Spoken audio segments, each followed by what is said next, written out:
societal and attitudinal change is happening gradually, and the society and the attitudes in the society are changing, and they are changing for the good. And there is a vast realization that India is the future for Kashmir.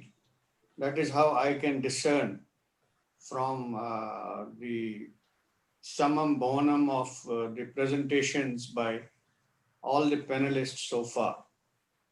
I now revert to a young Kashmiri before I come to General B.K. Sharma. He'll excuse me for an interruption for 5 minutes for a young Kashmiri who is Junaid Mir, and he is the person who was today on the forefront of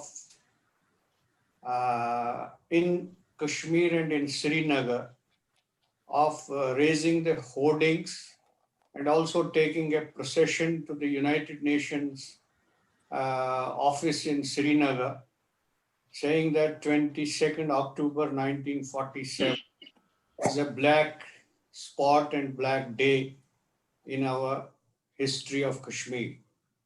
He is a young, promising, dynamic social activist, and maybe ultimately he turns out to be a politician. But so far, as a civil society activist, very committed person to social justice and justice for Kashmiris, I want to give him floor for 5 minutes in order to just give us the ground account of today's activities and also his thoughts about the way forward. Junaid Mir Shah. Thank you so much, sir, for giving me a chance to speak in the webinar. As today we all assembled here virtually, I would like to let the participants know that for the first time in last 70 years, a Black Day was observed in Srinagar against the tribal invasion of Pakistan in 2nd October 1947. I believe that we are at a very important point in the history of Jammu and Kashmir, from where we can reverse the situation and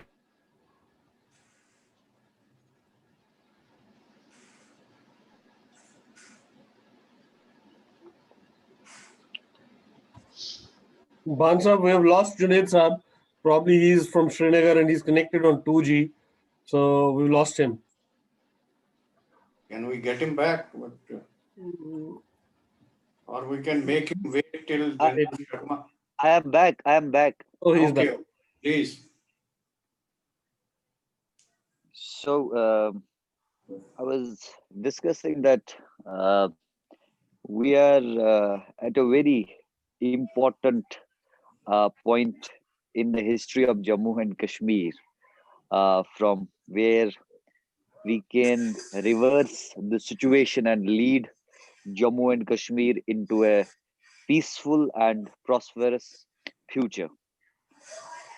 We are able to openly call out the enemy, and this is going to go a long way in permeating the facts in the social fabric of Kashmir.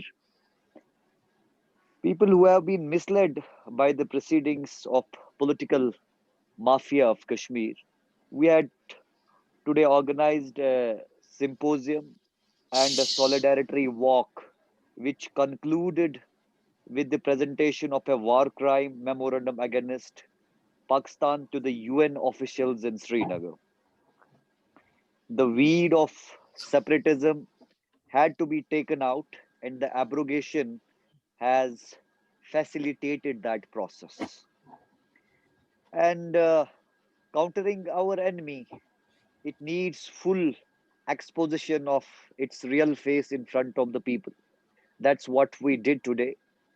And I believe this is a new beginning, and surely, if cashed upon it, it is definitely an opportunity to reverse the wrongs of the past. We have to act for welfare and development and encourage constructive politics and provide opportunities and press footage to new crop of politicians who, with their vision, can change the future of this unfortunate heaven that has been a victim of mindless violence from last many decades. So, as we all know, that Pakistan and India have been taken two contrasting paths as nation. The developmental indicators of both countries act as evidence in support of my statements. India and Pakistan have been at loggerheads from the time the two countries were born, and it is astonishing to see that after liberating themselves from the British clutch of imperialism, a lot of energy and resources have been wasted in confrontation against each other.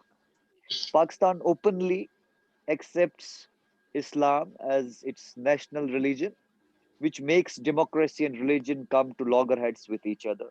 That's a fact, and it is their bitter reality. India is a country, we all believe India is a country full of diversity, and Jammu and Kashmir's accession to the Union of India put a stamp on the diverse, secular, and tolerant nature of India. Pakistan's existence is something that a liberal mindset will always have a problem with due to the constitutional nature of Pakistan. And Kashmir is the key point of confrontation between the two countries, and its division is something that has become an unsolvable problem. The hype that Kashmir issue has received over the past 7 decades makes it something beyond simple comprehension. And the result is that none gets followed, and an undesirable mixture, which neither becomes democratic nor Puritan, is taken to be a norm. Pakistan does not have a moral code of action internationally, as anything in the name of Islam gets justified in that country. That is very insane. And people are naturally confused about adherence in Pakistan. Should they follow Sharia or the law of the land? Is a question that remains a problem to deal with in Pakistan.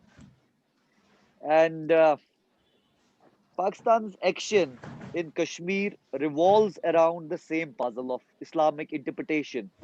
India has had to bear a lot from Pakistan in Kashmir and outside Kashmir uh, always. On 5th August 2019, India as a country decided that it cannot act as a spectator to the designs of Pakistan, which is run by its army. So the Article 370, which had acted as a wall of separation between the rest of India and the Jammu and Kashmir, was abrogated. The move is one of the most, I believe, it's one of the most significant moves that has been made by India against the designs of Pakistan.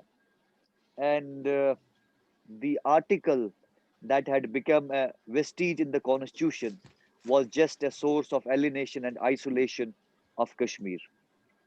And moreover, the region got surrounded by the mountains of corruption and political bigotry by the political leadership of the place. Pakistan uh, could openly spread separatist propaganda on the ground in the mainstream leadership, would act as mute spectators to the statements of sedition by Pakistan's proxies in Kashmir. Jammu and Kashmir has always been flooded with central grants that have been able to create infrastructural facilities in J&K.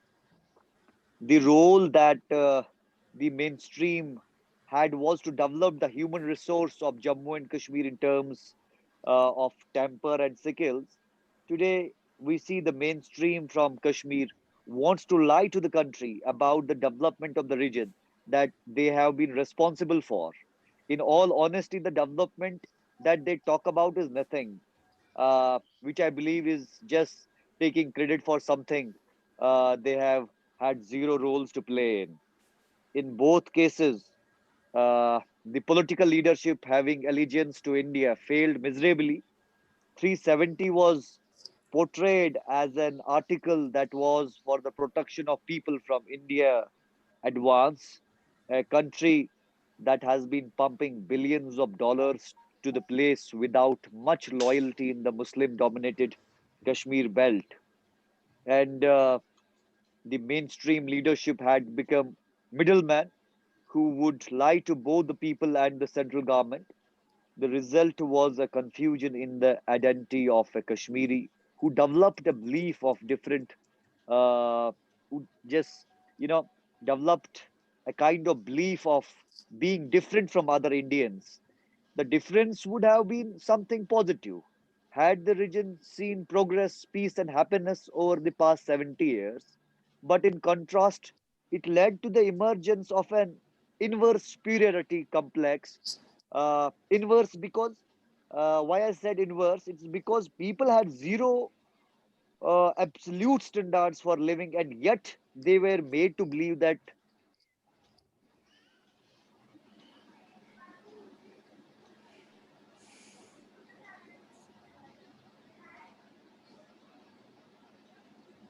Bandhav, I think we have again lost Junaid Saab. He'll be in. He's giving us a very good. Is he in? Yeah, he's again in. Let's see. Yes. Junaid Sahab, are you in? You will need to unmute yourself. Junaid Saab, you will need to unmute yourself. Please unmute.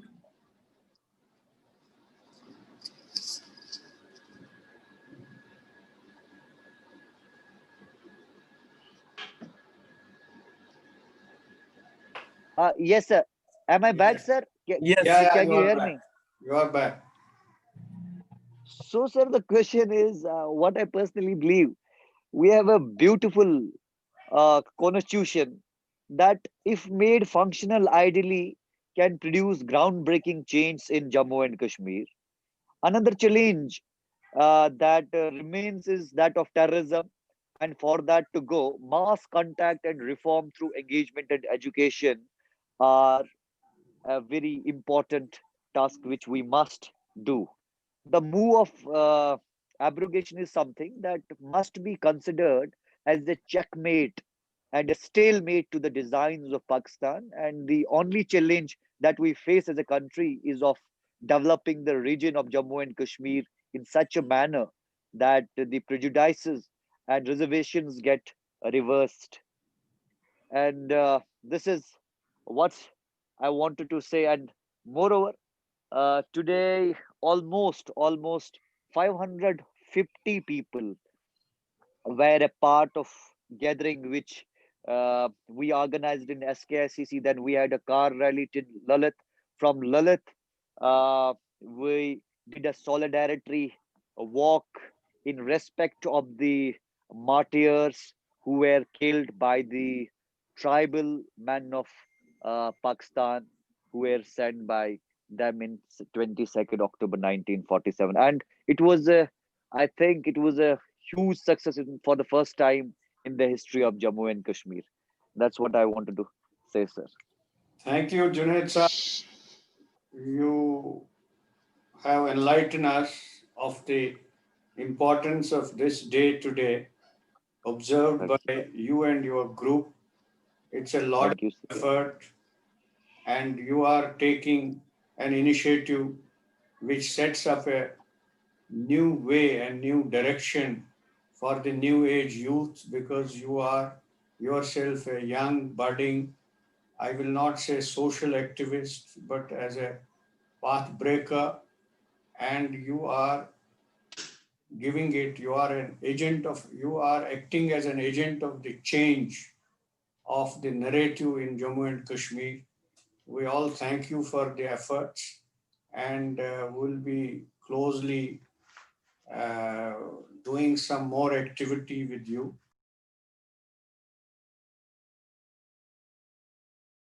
Now I request my friend, philosopher, and guide, General B.K. Sharma, who is heading a very prestigious think tank called United Services Institution of India, which advises on the geopolitical and geo-operational strategies to the government, and also he belongs to Jammu and Kashmir, and he has all the moorings and roots engraved in the state of Jammu and Kashmir like us. And he has a very wise narrative to share with us and also give us the India's military response.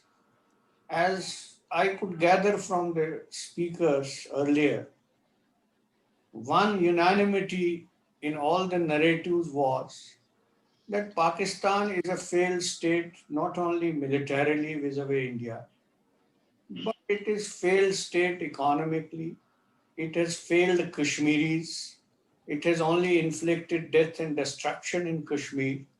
And Kashmiris as a society have come to realize that Pakistan has no place in their body politic or socio or even socio-religious cultural space anymore available in Kashmir. It has failed in 1947. It is it is failing now also. So therefore, in view of a virtual consensus, and you were the person who described today's webinar, as a unique webinar because most of us, all of us, are the sons and daughters of the soil. And I took this opportunity to organize this webinar because Kashmiris and Jammu and Kashmir people must talk within themselves, talk to each other, bridge the first gulf between them, which has been created by the politics of Jammu and Kashmir. Let us bridge that and then collate the ideas and have unity of ideas to salvage our rich heritage and rich polity of Jammu and Kashmir. General Sharma Saab, your thoughts, please. And you will be also it is called, what is that called? Almost a concluding, because time is also, you'll be giving us the concluding remarks also. I don't know whether we can entertain questions now because it is Sir, also, we're already running short of time, sir. yes. So therefore, General Sharma Sahab, I would request, beseech you that you present your thoughts and give the concluding remarks of this webinar. What are the messages and takeaways from this? General Sharma Sahab. Uh, Thank you, Ashok ji. It's been quite a privilege to be with my co-panelists who belong to the same state that I do. There is no denying the fact that the people of Jammu and Kashmir have gone through many trials and tribulations, and I being one. For the reason that I lost 4 of my blood relations to militant bullets, and then came a couple of years later a call of duty when I was deployed in Kashmir as an infantry battalion commander with 1,000 troops under my command. And then the thought came that what should I do? And my conscience was guided by 2 things. One, I must protect the spirit of Kashmiriyat. And second, I must uphold the ethos of Indian military that we are here to protect the people and not to let our own personal losses and revenges to come in between. And I can say with a sense of pride that when I was leaving that area, people said, "Sir, Taishu is boy, you fight elections here, you leave army and you become a political representative." So I can say with a sense of pride that we were able to bring peace and prosperity and win people which are actually the center of gravity of any counterinsurgency campaign. Having said that, it is very important for us, for the people of Jammu and Kashmir, to carry out an individual and collective introspection from where is this pain coming. Because at the moment, the whole narrative is that perhaps Indian state is responsible for all the pain. That is not true. So it's very important for us to actually analyze. And let me tell you, during my interaction, I have been speaking on Kashmir to young people from Kashmir. There is a loss of inheritance as far as we people are concerned. When you speak to young people, they don't know that we started our day with prayers like Sare Jahan se Acha Hindustan Hamara, लब पे आती है दुआ बन के तमन्ना मेरी, इंसाफ की डगर पे बच्चों दिखाओ चल के. And then our role models and heroes was Zainul Abidin, Lal Ded, Habba Khatun. It was, Makbul Sherwani. And it was Master Abdul Aziz. It was Nand Rishi. And now you talk to present generation, these memories have been erased from their minds. They don't know what our heritage, what our civilization, what our culture was all about. Political agitation to the state of Jammu and Kashmir is not new. Recall when Sheikh Abdullah was put behind the bars, there was uprising. When Moe Muqaddas was lost, there was an uprising, but there was no violence. And from where this element of violence got induced in Kashmiri society, and there is that elephant in the room, and that is Pakistan.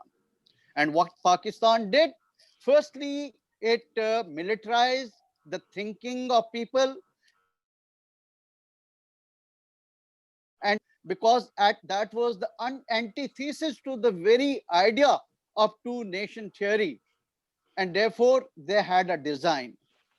And therefore, that design of Pakistan, as far as Kashmir is concerned, still persists. And what are their larger strategic objectives? They want state of Jammu and Kashmir because that gives them a common border with China and Afghanistan. And now by CPAC, China has become a de facto third party in Jammu and Kashmir imbroglio. They want to keep the failed concept of two nation theory alive by playing up the Sunni Muslim card in Kashmir, otherwise it is failed. The third thing is they are looking at Kashmir's water resources, which is the lifeline of the entire irrigation system of Pakistan. And together with China, as part of larger design, they want to keep India on the horns of two-front dilemma. Now, when all their military endeavors through various wars to grab state of Jammu and Kashmir failed, they resorted to proxy war, and that is the war of 2,000 cuts to destabilize Kashmir and keep portraying India as an existential threat to Pakistan, so that Pakistan Army's salience and its primacy in the state of affairs is maintained. The moment Kashmir is resolved, there is no threat to Pakistan. So keep the pot boiling. Now, post 370, this entire paradigm has undergone a shift. Just as a run-up to 370, Indian government took some steps to disrupt the entire ecosystem, the militancy there. I will not get into that. And subsequently came the abrogation of Article 370. Now, Pakistan at this juncture has realized that due to the threat of FATF, which is a millstone hanging around its neck, it has to devise new ways and means to keep the pot boiling in state. And therefore, what is its design? What are the new ways and means that it is coining? It is very important for us Kashmiris to understand that. And what it has done now, it has coined a new resistance front for Kashmir, which has become an umbrella organization by pooling militant cadres of Hizbul Mujahideen, Jaish-e-Mohammed, Lashkar-e-Taiba, and Al-Badr. And they have become more acellular in nature, because some of these organizations have become a little defunct, and therefore 5, 6, 7, 8 young Kashmiri boys about age 16 to 25 get together and undertake some kind of a strike against soft targets. And who are those soft targets? They are Kashmiris. Some sarpanch, some nambardar, some poor policeman, somebody, some patwari, or some political worker. They've not been able to target army. They have been targeting their own Kashmiri brothers and sisters. The second thing that has what has happened is that due to fencing on the border, now they are devising new ways and means of infiltration. It is through Chaki Samani area, that is south of Punch. They're also using Shakargarh Bulge. They're also using porous borders of Bangladesh and Nepal to put more and more these trained cadres into Kashmir. They're also resorting to new tunnels which they are constructing in the IB sector, and also using drones for throwing up weapons or dropping weapons to keep the militancy alive. There is another design to give this militancy a pan Kashmir or greater Kashmir kind of a profile, so that you can spread it to the dormant areas of Poonch, Rajouri, and Chenab belt, which are contiguous to Kashmir Valley. They're also working on networking through new nodes which they are creating in countries like Turkey, which has become a favored destination for some of anti-India rhetoric, and also Malaysia. And they're using extensively these digital platforms and other, portals and other kind of websites to whip up the radical feeling and spread despondency and hatred. As per some estimates, presently there are about 300 of these cadres which are active in Pakistan. There are estimates there are 39 training camps still there. There are about 22 launch pads, and some of these training camps have been shifted to some of the areas astride Durand line in Afghanistan, and Haqqani network is giving them some kind of a tutelage. The propaganda machinery in Jammu and Kashmir is still intact, and which comprises some of the perverted Maulvis, some teachers, some middle class, educated people, and particularly the retired community who want to go and establish their own legitimacy and their credibility within the society. But at a grand strategic level, they are looking towards China to do all the heavyweight lifting there, and keep their strategy of calibration of keeping infiltration on, but by keeping the temperature a little bit low so that you don't cross a certain threshold. And this is the design that is going to remain. In the ultimate analysis, even though Indian state has been able to disrupt Pakistan infested or injected the ecosystem, but their structures are deeply rooted in the society. Their modules exist, and given an opportunity, they can revive militancy all over again in the state of Jammu and Kashmir. So therefore, the next important thing that I want to talk about, that the only organ of our society that can defeat this design is the people of Jammu and Kashmir. And therefore, people of Jammu and Kashmir are the center of gravity. But we have to understand the psychology of people of Kashmir presently. And there are certain perceptions, and those perceptions are of victimhood and persecution at the hands of Indian state. That needs to be addressed. Second thing is, there is an anger and resentment with regard to deprivation of 2G, which affects education system, many other things. Corruption has actually increased in the state. There is a disconnect between public administration and the people at the grassroots level. Also, employment is an opportunity, and Jammu and Kashmir police, which should actually be doing policing, are not seen as some kind of a protector of people, but more as a kind of a harassing force. These perceptions need to be addressed. There are also genuine concerns with regard to delimitation and domicile act, thinking that their properties and land will be grabbed, their jobs will go away to people of rest of India. These need to be addressed.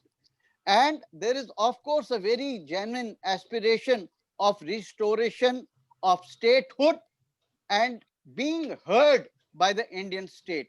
That please give us an opportunity, what is our anguish and what we want to achieve. I just want to say, as far as militancy or terrorism is concerned, Indian state has more than enough capacity to deal with militancy. We were able to cope up with it during the worst time. So it's not a big issue to deal with it kinetically. In kinetic domain, I would say, yes, we need to whip up our intelligence, particularly cross-border intelligence. We also need to invest more into comprehensive integrated border management system so that with human effort, we are able to integrate technology. And also all our operations should be hardcore intelligence-based surgical strikes, respect human rights, and ensure that there is zero collateral damage, which that causes more problems. But I would emphasize the need for non-kinetic means to deal with the problem. And what is those nine non-kinetic means is firstly understand the dynamics of that anti-India narrative, from where that anti-India narrative is being whipped up.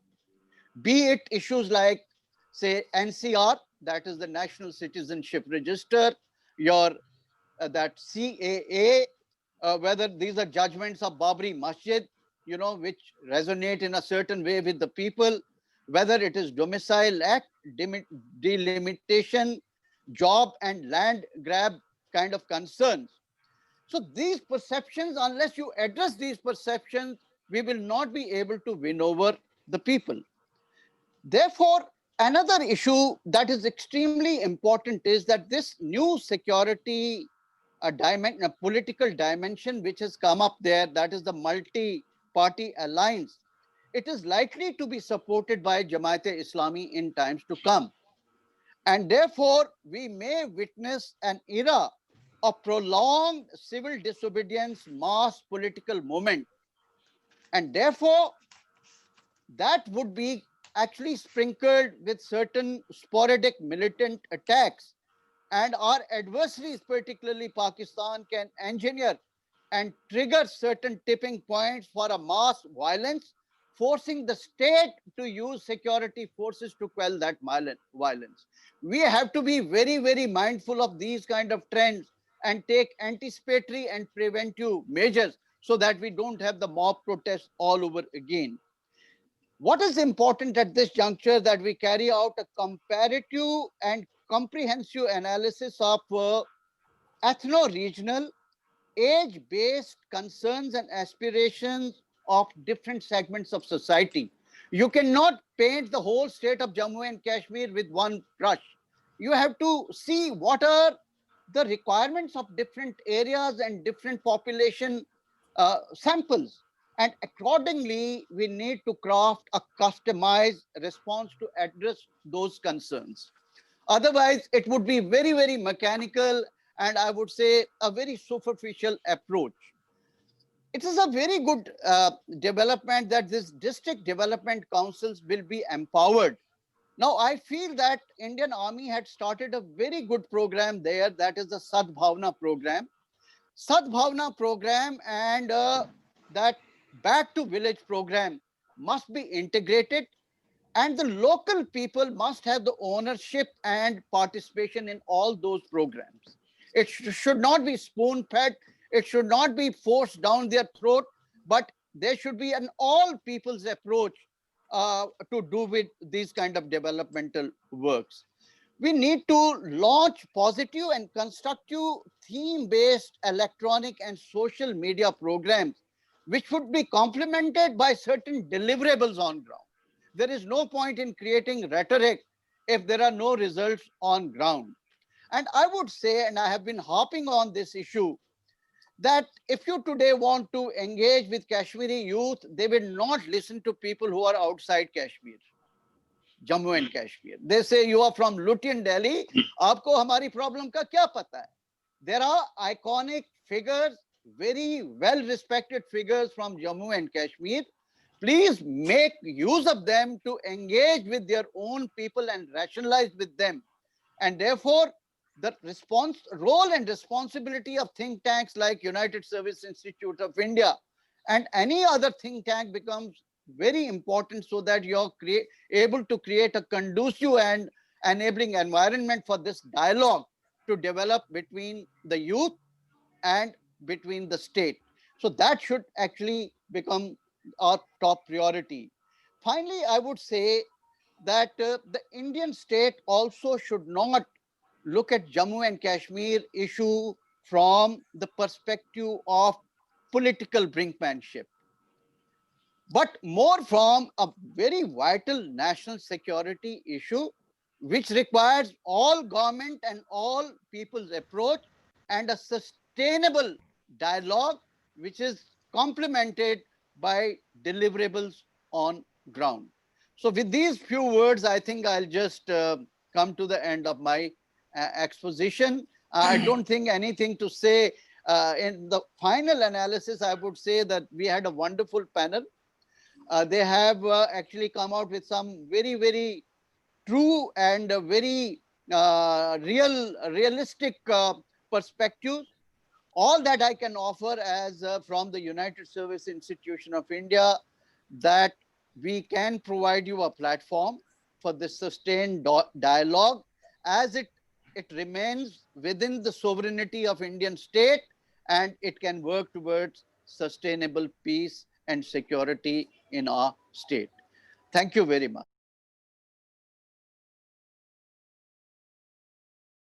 Start from Professor Javed Kakroo sir. 1 minute last thoughts. Thank you very much, Bhan Saab, to giving me last 1 minute. It was a very fantastic and eye-opening session, Mr. Ashok Banji. Couple of things. Lastly, Mr. B.K. Sharma has very rightly said this thing, that the people living outside, either in Delhi or in United Kingdom like me, they are not going to have any impact on the ground there. It's very important to reach out to the common people of Kashmir, which we have been advocated since a long time. Coming to a little bit of things, we need to give attention and we need to give the focus, our thinking towards a couple of things, which is very important. As I will repeat just in 1 second, that instead of digging out the old wounds, let us be very clear towards the situation in Kashmir at the moment, which is that if we talk about massacre in Mirpur, then we have to talk about the massacre in Jammu as well. And Mr. Manzoor Shah Sahab, he rightly said this thing, that after Article 307 was finished, there should be the peace development. But unfortunately, the steps towards that need to be taken, and those that they should reflect at the ground. If nothing reflects at the ground, we will be beating about the bush again and again. And lastly, I would say that Article 370 was never a barrier for the development. And after finishing the Article 370, it's never a barrier for the development. If we really want to develop Kashmir, Jammu Kashmir as a state, then we should not look for those barriers which are not the barriers, and reach out to the people, common people, as General B.K. Sharma has rightly said. Thanks very much, Mr. Bhan. I can't hear you. I was. Bhan Sahab, you're on mute. Okay. Thank you, Javed Saab. Now, Dr. Ashraf Saab, your last thought, 1 minute. Thank you very much, sir. Thank you very much. So, what I have been always saying, I'm just going to repeat that. It is simply that uh, Article 370, whether that is in place or it's not in place, it hardly matters practically on the ground as far as political process is concerned. Now, my point has always been that uh, the democracy should be allowed to penetrate into the grassroots. There has hardly been ever any free and fair election in Kashmir, excepting 1977, as the people say. I don't know how far that was a very free and fair election. It's also disputable. But the idea is until and unless you have democracy at the grassroots levels, you have free and fair elections, and you have a political space in Jammu and Kashmir, I don't think there is going to be any change in future. Things are going to go the way they have been for the past 70 years. Thank you, Dr. Saab. Is Junaid Mir there available? Is Junaid there? Junaid Mir? No, I don't see him. I think he's dropped off. General Katoch Saab, for a last thoughts. General Katoch. Yeah. I'll just last few thoughts. Firstly, of course, you rightly were calling out to Mr. Junaid Mir, and I think his views, I really felt they were like a breath of fresh air. And I do hope that, initiatives like his or other things lead to a tipping point, including what Mr. Ashraf said, grassroots democracy. Something leads to a tipping point, which brings Kashmir to peace in the same manner that a particular tipping point occurred somewhere in 89, 88, 89 it occurred, where a rigged election or the Pakistani subversion led to lighting the flames in the chinar leaves. And I hope this tipping point will douse those flames and turn those leaves into something we can use in our kangdi and keep ourselves warm. Because I was General Sharma and myself, we initially came to know each other in the high altitude office school at Gulmarg.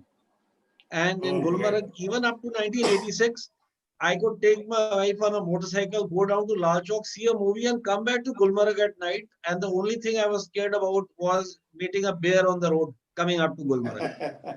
So things happened so fast, and I'm very hopeful that things will happen equally fast and get back to normal.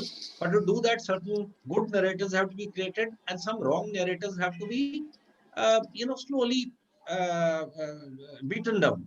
And like a very wrong narrative, which always comes to my mind is that it always starts off saying Maharaja Gulab Singh bought Kashmir Valley and all so many Kashmiris like cattle and sheep for 7.5 lakh Nanak Shahi rupees. No, he did not buy them like cattle and sheep. He was paying a war indemnity which the East India Company had levied on the Sikh Empire, and which they were not in a position to pay. And so it was not really that he was buying, Kashmir just like that. He was paying an indemnity. Now, this is a wrong narrative which has been created. If somebody really bought somebody like cattle and sheep, it was the United States of America which bought 828,000 square miles of land called the Louisiana Purchase for 4 cents an acre, along with so many other Red Indians in between. So that was something like buying cattle and sheep. This was not. So these wrong narratives have been created. The Dogra rule lasted what? 101 years only, right? And so I'm sure good things will come very soon. Thank you. Thank you, General Saab. Now, Manzoor Shah Saab, please, your last. Thank you very much, Bhan Sahab. I think we all agree on 2 points, that we need peace and progress in Kashmir.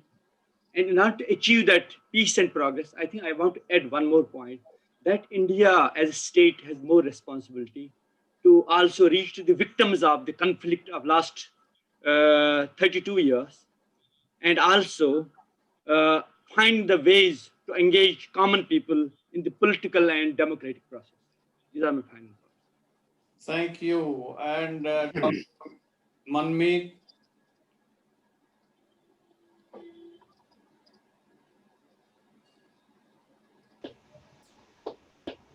Dr. Manmeet.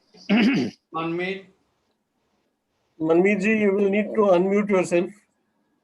Yes, now I could unmute myself. Yeah. Big thanks to all the distinguished panelists again. I learned a lot, unlearned a lot also. So I had been given the topic of speaking on the massacre in Mirpur and Muzaffarabad, and I'm sure it's not a very nice thing to talk about. So it will give some kind of jitters to people, and it will be gloomy, it will be dark, and I'm sorry for invoking those kind of sentiments. It was your topic. But then there is also saying that those who don't learn from history are doomed to repeat it. So I think it's high time J&K, which has been actually doomed, cursed land of the mystics and saints, the Nund Rishi and Lalted, as somebody spoke, the Pirvar and the Rishwar, which we call it. I think there is something to it which is different from all other aspects of the other Indian states.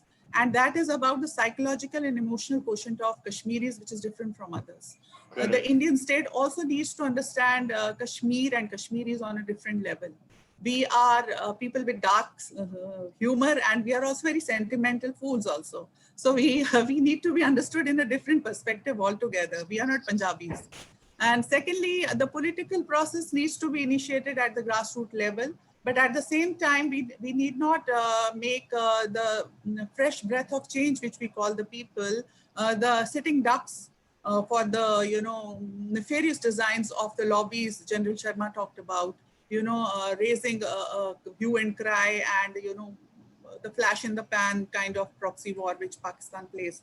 So I think we need to be wary of that also, and we need to give adequate security to those people also. And that will happen only with civil society of Kashmir joining in. It's heartening to see so many Kashmiris here. And I think there needs to be a more leveraging of the civil society of Kashmir and bringing them on the table without any fear, because many want to speak, they cannot. So I think please let's also bring the minorities of Kashmir. And at the end, I would also like to say, as a Kashmiri Sikh and a Sikh, why as Sikhs have been at the crossroads of Hindu and Muslim civilizations, and it's been the way we have been, made. So why don't we bring the fresh breath of change and be the bridge between the two warring communities? I'm always striving for that. Let me bring a Kashmiri Pandit and Kashmiri Muslim to Lal Chowk, and let's set the Thank you. Let us hope for that. Thank General you. Sharma Saab, you are now hot. See, I have traveled all over the world, and I can say there is no place as beautiful as Jammu and Kashmir is. Be it natural beauty, our civilization, our heritage, our customs, our traditions, our way of life. We have to make an auto suggestion. Do we want Kashmir to be Kashmir and better form of Switzerland, or we want it to be Syria, Afghanistan, and Iraq? Great. Good. So if we want it to be better than Switzerland, then we as elders need to rationalize with our own youth and don't shirk that responsibility. If we are shirking that responsibility, I think we are failing. Morally, we are failing. Therefore, I think we need to get together, have more and more platforms like this. And I would urge you, Ashok ji, please get hold of some Kashmiri students who are studying in Delhi and neighboring areas. And let's make a beginning from there to rationalize with them. And let them be an ambassadors of change and go and engage with their own brethren and start expanding this, these concentric circles of positivity and a positive narrative. And I'm sure once we gain little traction, Government of India and J&K government and people of J&K will support us in these endeavors. So I throw the ball back to your court. And you made a good beginning and keep up the momentum. I'll try to do my best.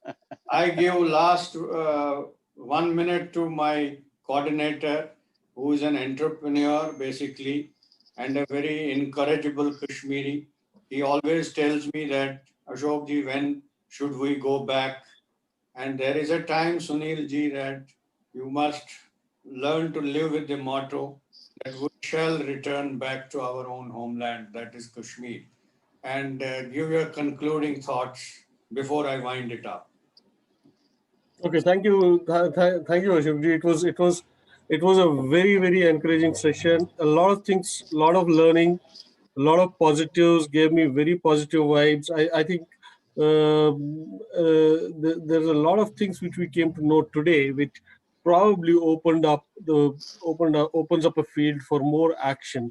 And as somebody rightly pointed it out and said, we need to look at more at positive. We need to look at changing the narratives.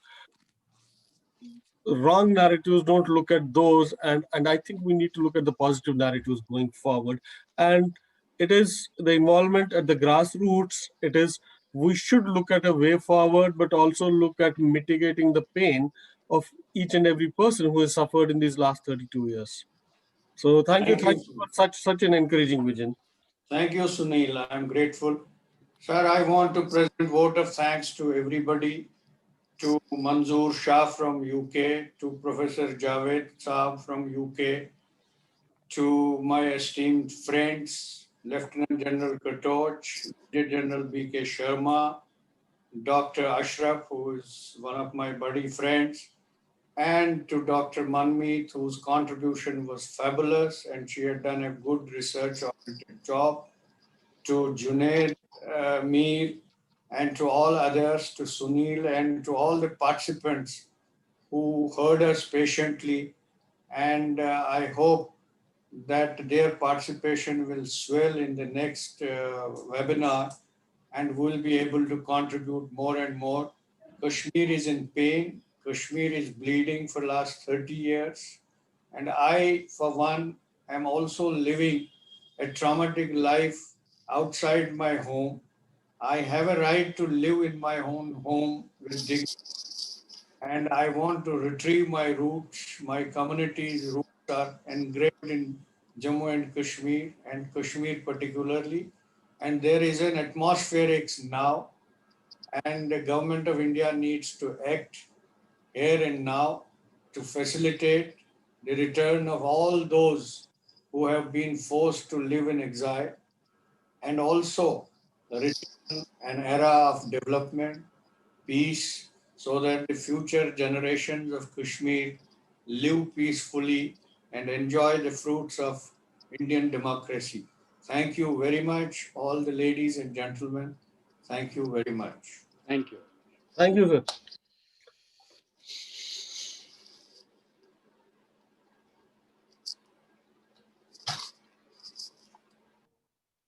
Spoke well, Manzoor. Thank you. I liked you. Okay, I'll be closing pragmatic. the session now. Thank you.